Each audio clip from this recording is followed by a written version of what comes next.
এসেছি উদ্দেশ্য একটাই, ভারতীয় জনতা পার্টির প্রাথমিক সদস্যতা করানো। সারা দেশ জুড়ে প্রায় 2 মাস ধরে আমরা এই আন্দোলন চালাচ্ছি, অভিযান।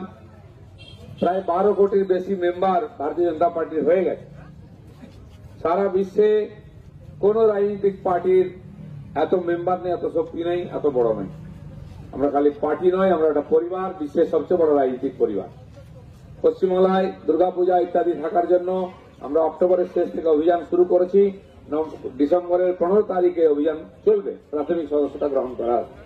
তাই আমরা সমস্ত সুধী নাগরিকবৃন্দের কাছে আবেদন করতে এসেছি, আপনি আসুন, বিশ্বের সবচেয়ে বড় রাজনৈতিক পার্টির সদস্য হয়ে আমাদের বিশ্বের সবচেয়ে জনপ্রিয়তম নেতা মাননীয় নরেন্দ্র মোদীর উন্নয়নের হাতকে শক্ত করুন। ভারতবর্ষের কোটি কোটি গরিব জনতার সেবা করার যে সংকল্প আমরা নিয়েছি তাতে সক্রিয় হন।